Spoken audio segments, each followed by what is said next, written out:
சுவாமிகளோட அதிஷ்டானம். மேட்டூர் சுவாமிகள் வந்து இங்கே தான் சித்தியான அவரோட அதிஷ்டானம் பின்னாடி இருக்குது.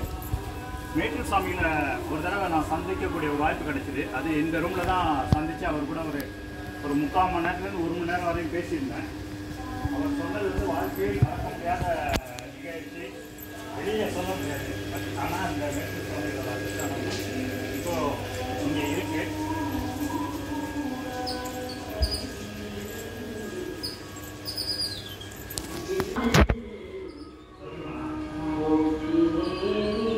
சாப்பாடு என்ன பண்ணால், டீ என்ன பண்ணால், டிஃபன் என்ன பண்ணால், 3 மணிக்கு தான் காலம்பரை காஃபி சாப்பிடலே நினைப்பு வருது.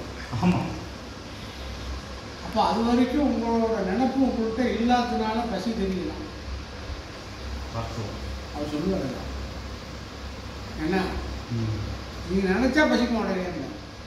காலம்பரை காஃபி சாப்பிடலன்னா இப்போ சாப்பிட்டே ஆகணும். நிச்சயமாக என்ன, அது ஒரு பொருட்டாக நினைக்கலைன்னாக்கா அது நம்மளை ஒன்றும் பண்ணாது. அதாவது முள்ளு குத்தி விட்டுனாக்கா வெளிக்கிற மாதிரி இருக்குன்னு தோண வெளிக்கும். டப்பையான்னு இருக்காமல் வந்து இது மனுஷனோட இயல்பு.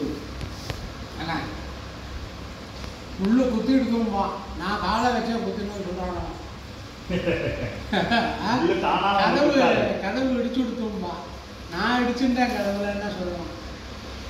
மனுஷனுக்கு பொதுவாக எல்லாருக்கும் நம்ம மேலே பழி வராமல் முடியும் அப்படிங்கிற எண்ணம். அதை நம்ம உள் உணர்வை உணர்ந்தால் இதெல்லாம் தெரியாது. சரீரம் எடுக்கிறதே கர்மவனை அனுபவிக்கிறது தான். என்ன, சந்தோஷங்கள் சுக துக்கங்கள்ங்கிறது அடுத்தது. இந்த கர்ம வினையை அனுபவிக்கிறதுக்காக சரீரத்துக்கு உள்ளே இருக்கிற ஜீவனாகப்பட்டது பரமேஸ்வரன்.